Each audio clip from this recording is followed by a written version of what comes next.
Nung last video kasama ko yung kapatid ko, pero ngayon, na bago namin guest ay si Ate Kat. Wala kaming ibang alam na coffee shop dito. So, Starbucks lang talaga kami ng Starbucks. Pero, merong nirecommend si ate na hindi namin alam. Mas mura pa daw. Oh, let's see. Where's the Starbucks? There's Starbucks and Static. Magandang place. Let's see. Wow.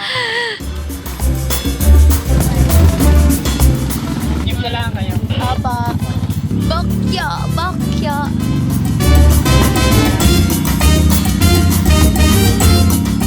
Excited na ako makita yung place kasi sa tagal na namin dito, ilang months namin dito, hindi kami nakakapaglibot-libot. Usual yung cafe lang is puro Starbucks.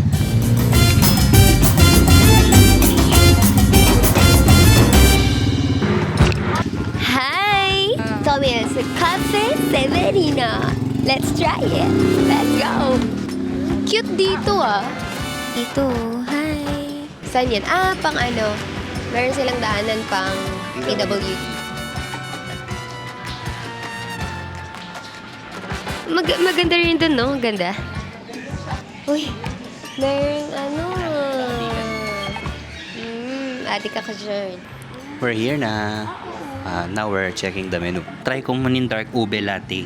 Medyo gusto ko rin naman ng ube. Sa akin, chili garlic bangus. Let's do an initial walk or tour in this cafe. Tayo natin from pinakaharap. Kakaroon tayo ng commentary. So this is the signage.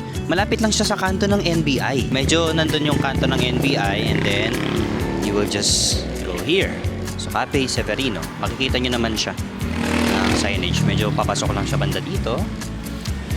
And may hagdan, yes, but it has a rampage for PWD. Okay? PWD friendly. And may parking din sila doon. I think this is good for 3 cars. Aside sa kanilang indoor, meron din silang pang-outdoor here na nandito. So, safe kayo if ever na maraming tao doon sa loob. Meron naman ditong space. And maganda dito, especially kapag gabi. Dito rin meron tayong CR, comfort room po nila. And if you want to see yourself in the mirror, ayan. Ayan, daming mga pero may mga cover naman po sila. Let's go in there. Main entrance. Meron pa silang dito, arcade, stuff toy. And you can see here yung history ng mismong cafe po nila. So makikita mo siya dito. Naka-order na silang dalawa.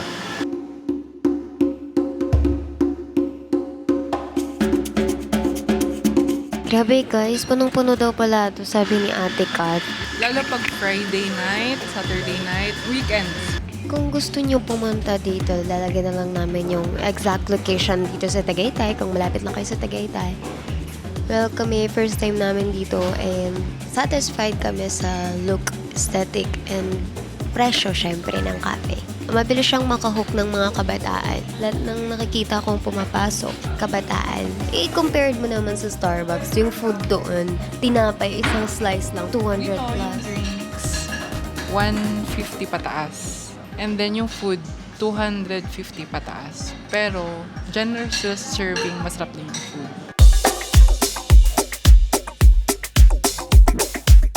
Eto, yung kay ate. Ano yung sayo?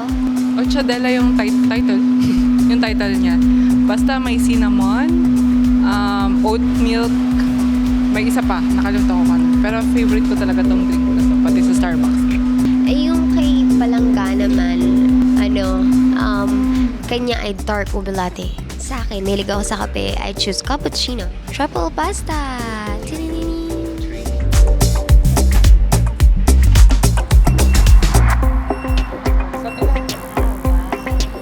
This is mine. This is chili garlic bangus.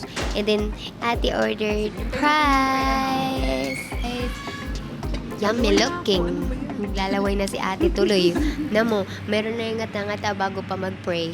Wait muna natin yung food ni isa. Ang sarap. Mukhang masarap sa akin. Mukhang mapapasubo ako dito sa kain. Ang laki ng serving.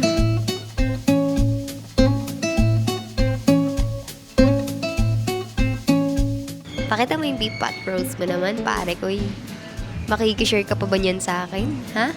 Pinapatikim ko na siya kasi baka maubos ko. Pag nasasarapan pa naman ako, nauubos ko yung pagkain. Malalaman mo pag ayoko ng food, di ko nauubos. Kung ano man, pag sobrang busog, konti lang matitira. Sarap, di ba? Sarap.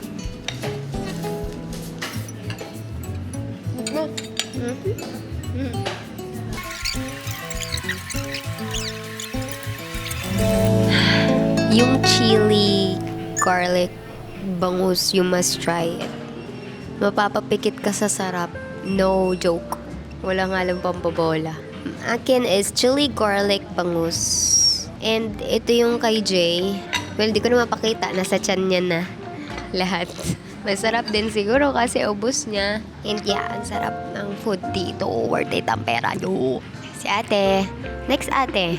Second time ko na dito, talagang ma-recommend ko siya for you guys. Nung first time, nag-coffee lang ako nun. Tapos nag-truffle pasta yung pinsan ko. Tapos nagustuhan ko siya. So ngayon, tinanay ko siya as in, dinevour ko talaga.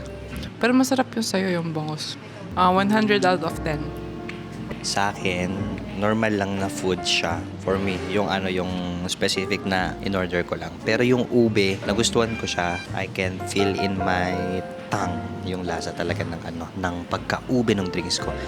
Ube latte yung akin, no? Dark ube latte. And masasabi ko sulit siya.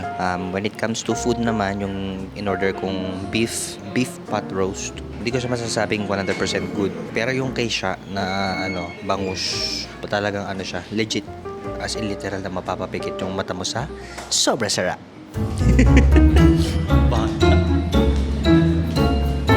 Eto na. Magkakaalaman na tayo.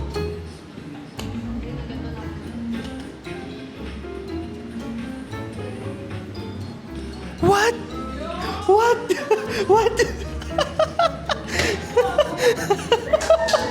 Ang galing. Siyempre, pinag-practicean ko to buong buhay ko. Bunga ng... Ay, sige po.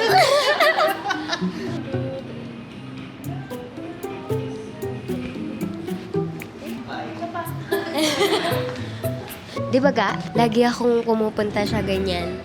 May free toy sila, maglaro kayo sa vending machine. Yeah! So happy kasi kamukha mo. Perfect. Ayan na, nabi-pictorial na po sila. Hi! So, pauwi na kaming tatlo nila Ate A with Ate Kat. So far, so good. Nagustuhan nila yung order ko. Yung order ko yung nirate nila eh. Thank you po, Cafe Severino. Cafe Severino. Thank you, Coffee Saverino.